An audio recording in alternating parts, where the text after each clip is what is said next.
when it can't nobody hold it.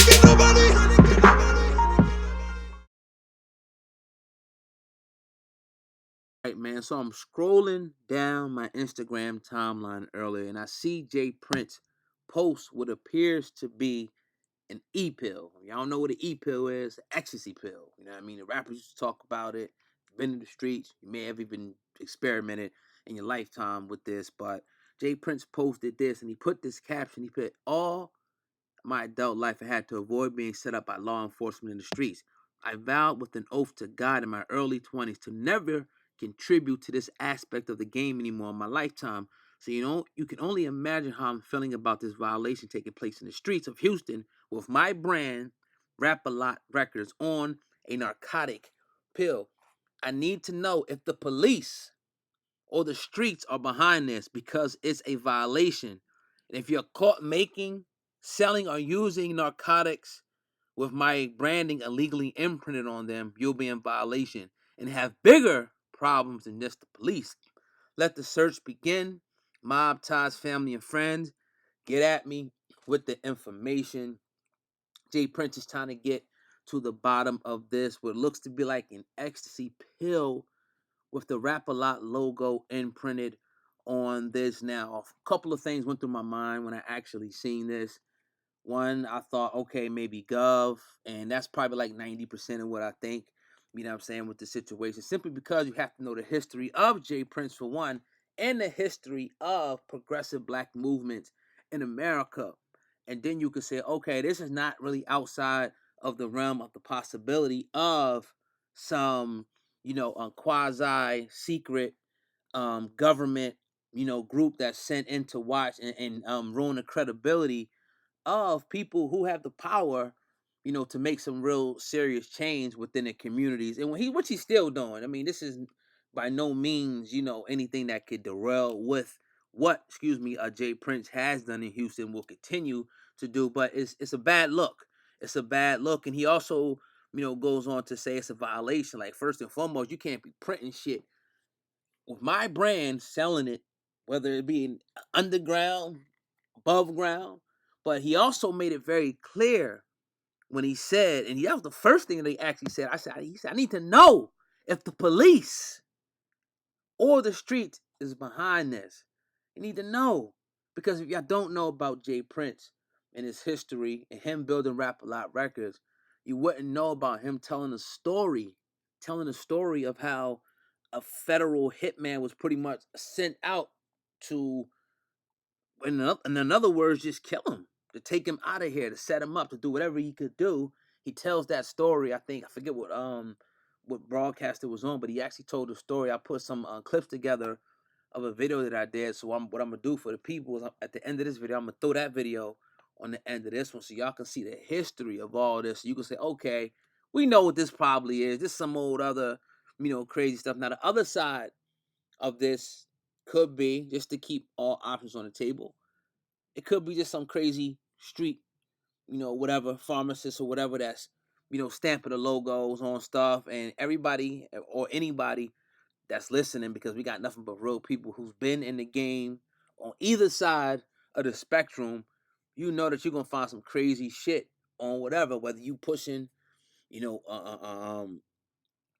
whatever you pushing in the streets, dope, E-Pillz or whatever. Shit may have some old crazy name, pimps up, hoes down. You know what I mean? Smack your mama in the face type shit. Whatever. Like, we street niggas know, people who have dealt in the underworld at some point in their lives know what the hell I'm talking about when I'm talking about shit like this. It could be that, or it could be, and because when I called my man, I was like, yo, you see this with this J.Prince when he posted up on Instagram? He said, oh man, Gov. And I'm like, man, but hey, I want to know what y'all think in the comment section of this video, man. J.Prince posted up a picture and a caption of a Rap-A-Lot pill, what appears to be an ecstasy pill, but J.Prince referred to it as a narcotic pill.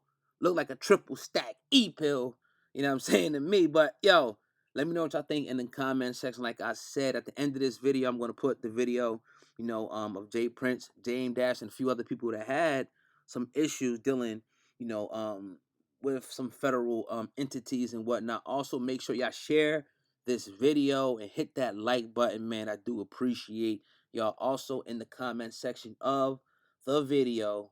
Leave a beautiful comment. Let me know what y'all think. Who was it? Is, whatever. Tell me what y'all think. I already know y'all gonna go in there. One more thing.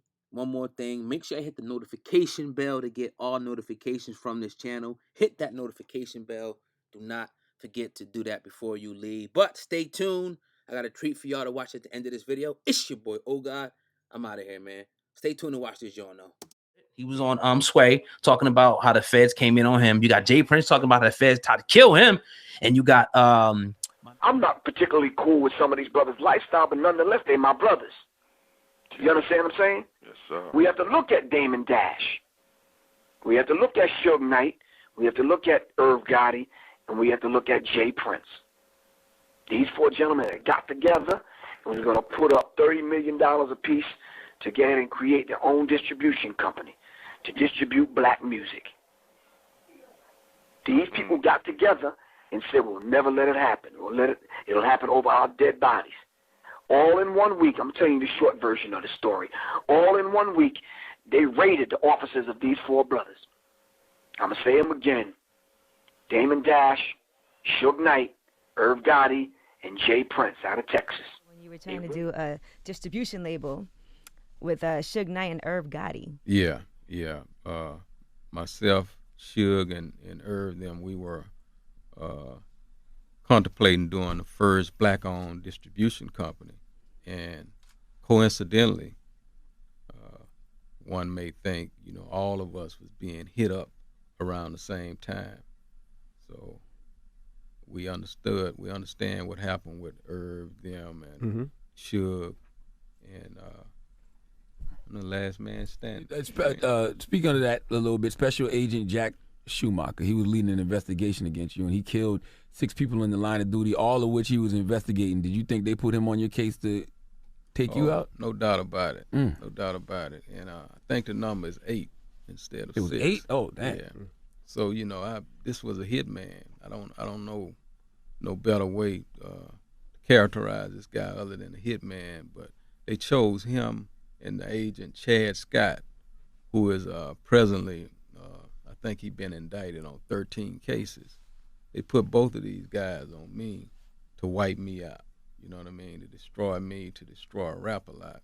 And I definitely felt like, it was a hit. And I say that because, one night I left my company, Rap-A-Lot, and a DPS agent pulled behind me. And it was the first time that I ever been stopped one time and told to go to another destination to stop again. But this other spot they wanted me to go to was dark. You know what I mean? It was like in a McDonald's parking lot, but deep in the McDonald's parking lot. And it was dark. And I saw 2 cars over there. So, I had homies following me because they sent several threats to me about what they was going to do to me. These was so-called gangster agents. And they let it be known, they had jumped on a few of my guys, took jewelry, money. They was doing a lot of scandalous things. So as I pulled over and I looked in that parking lot, I'm like, shit, I'm not pulling in that parking lot. So I pointed, I'm gonna go over here to this service station. Pull fucking over on the loudspeaker, he told me. I said, no, I'm gonna go across here. So I went across the Shell service station, and the officer got out the car and was like, you were swerving. I say, what's the problem, officer? I say, no, I wasn't doing no swerving. Why you didn't pull over where I told you to pull over? I say, sir, I didn't want you to think I was trying to hurt you in that dark, and I didn't want to think you was trying to hurt me. What's the problem? You was swerving. I said, no, you got the wrong man. I don't drink. I don't even smoke. I wasn't swerving. At that time, he asked me, where your guns? I say, my guns is under my seat. I say, my hands is on the steering wheel. What would you like me to do? How much money you have in your pocket? I say, well, you need some money or something? Why you asking me about my money? So I got out the car, right? And to make a long story short, I'm watching his eyes, so I see him looking over at these guys. And I think some kind of move was made because one of the guys, Chad Scott, pulled over and the man had like football paint on his eyes and an army fatigue suit. You know what I mean? He whispered something in his ear, and at that point, you know, they decided to give me a warning ticket. But when I got home, my bullets, a few of my bullets was missing out of my gun because he searched my car, right? And you know, I went home and thought, like, you know, I don't know what they was trying to do to me in that dog, but it wasn't good. You know what I mean? And that was before I hired an investigator to investigate Schumacher. After the fact of hiring an investigator and investigating him, that's when the information came out. This man been killing people. You know, we interviewed his lieutenant. The lieutenant said he never trusted him. This was a retired lieutenant. I never trusted him. The murders that he committed was always questionable, but the guys that he killed couldn't talk. So all I could see was myself being in that situation, and with me having weapons, bam, he reached for a weapon. You know what I mean? So over a decade later, now the very DEA agents, FBI agents reaching out to me to assist them with their own. You know what I mean? And it's an interesting thing. Whatever happened to that agent? Well, one of them got reprimanded at the time because when they went to his office, they found a Rap-A-Lot piece in his desk. The other one got put on a desk job, and ultimately they moved both of them out of Houston because they didn't want us to run into one another. Because what I done was I went to Washington, D.C., and I wanted to document that I was in fear of my life. You know what I mean? And I wanted to do that for a reason. You know, I'm not going to allow a man to just kill me and not defend myself. So I put them on notice. Y'all got a hitman out here that's trying to do me. Don't be mad if I come out on top. You know what I mean? So that was documented, and from there.